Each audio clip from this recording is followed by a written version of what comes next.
Hello everyone, I'm Dr. Abhijit Taide, Senior Consultant and Orthopedic Surgeon from Greater Kailash 1, New Delhi. Meniscus टेयर दो प्रकार से हो सकते हैं। एक होता है ट्रॉमेटिक, दूसरा होता है डीजेनरेटिव।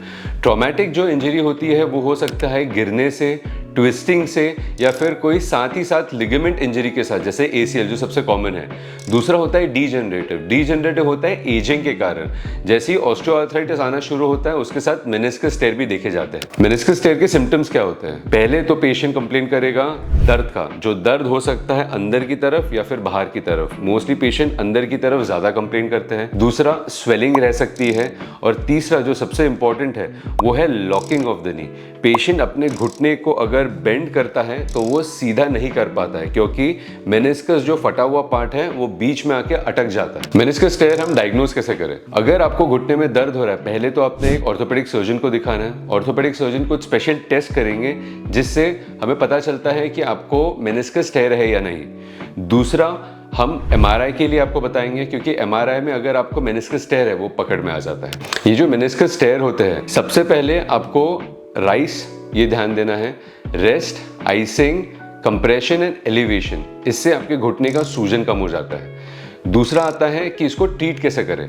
जब भी टेयर आता है इसको दो तरीके से ट्रीट किया जाता है। एक होता है रिपेयर, या फिर हम उसको रिमूव करते हैं, जिसको पार्शियल मेनिसेक्टोमी बोलते हैं। पर रिपेयर करना is the best solution for you, क्योंकि अगर आप मेनिस्कस को बचाते हैं, क्योंकि वो शॉक एब्जॉर्बर्स है। अगर आप एक गाड़ी चला रहे हो बिना शॉक एब्जॉर्बर्स की, तो आपकी गाड़ी को डैमेज हो सकता है। इन द सेम वे, अगर आप मेनिस्कस को निकालते हो तो आपका जो घुटने के ऊपर कार्टिलेज होता है वो जल्दी डैमेज होता है, और उसको ऑस्टियोआर्थराइटिस की तरफ वो थोड़ा जल्दी प्रोसीड करता है। सो ये मेनिस्कस टेयर हम प्रिवेंट कैसे कर सकते हैं?